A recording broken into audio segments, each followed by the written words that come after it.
의대에 다니는 친구에게 들은 이야기입니다. 의대에 다니는 모두에게는 처음으로 카데바, 그러니까 실습용 시체를 대면하는 순간이 있다고 합니다. 실습용이라고는 해도 실제 사람이 죽은 시체이기 때문에 모두 그걸 처음 보게 되면 공포와 착잡함, 그리고 묘한 경외감이 느껴진다고 하는군요. 아주 가끔이지만 그 카데바와의 첫 대면에서 시체에 대한 공포와 거부감을 이겨내지 못하고 메스를 차마 잡아보지도 못한 채 의대생으로의 길을 자진하차하는 학생도 있다고 합니다. 몇 년에 한 번 있을까 말까 한 일이지만 그만큼 죽음이 주는 공포는 사람의 마음을 약하게 만드는 것입니다. 친구가 카데바로 첫 번째 실습을 하던 날, 역시 그날도 해부실에는 굉장히 무거운 분위기가 맴돌았다고 합니다. 그 실습실에 서기까지 의대생으로 보낸 시간이 제법 길었지만 역시 이론과 실제는 다른 법이었기 때문이었겠죠.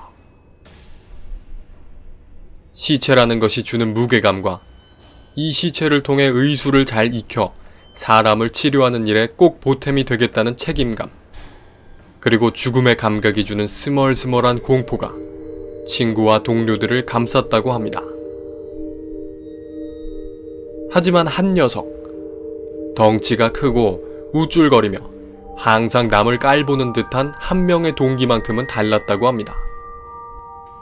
이딴 건 아무것도 아니라는 듯 까불거리며 흥분된 콧김을 씩씩 뿜어대고 장난스러운 모습을 감추지 않았다는 것입니다. 그 동기는 심지어 파란 카데바복의 색깔이 촌스럽다며 이런 걸 입어야 한다니 끔찍하다는 어처구니 없는 말까지 늘어놓았습니다. 물론 그것은 나름대로 시체에 대한 공포를 이겨내보려는 그의 허세였을 수도 있고, 그게 아니라면 정말로 시체 따위 아무렇지도 않다고 생각한 것일 수도 있습니다. 하지만 그런 태도는 힘들게 들어온 의대에서 교수에게 찍히거나 동료들에게 미움받지 않기 위해서라도 숨기는 것이 당연하지 않겠냐는 게 친구의 말이었습니다. 하지만 문제의 그 동기는 실제로 실습이 시작되고도 계속해서 허세를 부리며 제멋대로 행동했다고 합니다. 교수의 눈을 피해 실제 실습과는 관계도 없는 부위를 몰래 쿡쿡 건드리거나 시체를 함부로 다루는 것은 물론 심지어 실수인 척 메스로 시체의 발바닥을 찌르는 등 절로 눈살이 찌푸려질 만한 그런 행동을 계속했다는 것입니다. 그것은 시체에 대한 예의라고는 전혀 없는 매우 가볍고 경솔한 행동의 연속이었습니다. 그리고 그렇게 실습이 끝난 후에도 동기는 잔뜩 흥분해서는 우리는 진짜 사람을 칼로 째야 한다고, 저런 시체 같은 거에 벌벌 떨면 어쩔 건데, 하며 마치 자신이 용사라도 된 듯 굴었다고 합니다. 하지만 원래부터 동기들에게도 미움받고 있던 터라 당연하게도 그에게 동조하는 사람은 없었습니다. 친구 역시 저런 녀석이 도대체 어떻게 의대에 온 걸까? 아니, 애초에 왜 온 걸까? 등의 생각을 하며 기숙사로 돌아갔다고 합니다. 그리고 일은 서서히 벌어지기 시작했습니다. 변화는 천천히, 하지만 분명하게 생겨났습니다. 시체를 깔보던 녀석이 하루가 다르게 점점 퀭한 얼굴이 되고 그 산만한 덩치가 점점 말라가기 시작한 것입니다. 듣기로는 매일 밤 악몽을 꾸고 이상하게 구역질이 나와 제대로 밥을 먹지 못한다고 했습니다.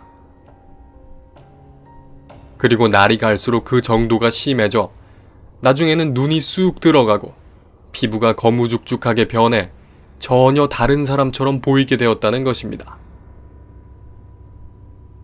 누군가는 분명 그 동기가 불 꺼진 교실에서 미안해 하며 울고 있는 모습을 봤다고도 했습니다.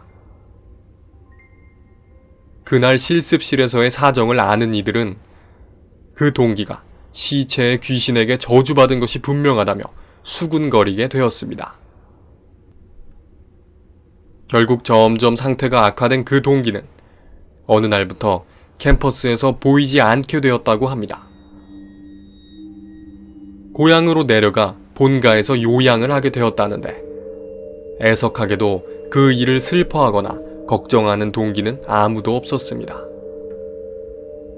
원래 불쾌한 녀석이기도 했을 뿐더러 자업자득이라고 생각한 적도 꽤 되었던 것이죠. 그런데 자업자득이라는 말의 속뜻을 잘 살펴보면 그러니까 정말로 그 동기가 시체의 저주를 받았다고 생각하는 사람이 제법 많았다는 것입니다. 이야기를 마친 친구는 묘한 얼굴로 저에게 내가 시체라도 그런 녀석에겐 저주를 내리고 싶었을 거야 라고 말했습니다. 카데바가 되는 시체는 무연고자나 신원을 알 수 없는 자살자가 많다고 하는데 그런 사람들이 마지막까지 그런 대접을 받았으니 당연히 분노할 만하지 않겠냐는 것이었죠.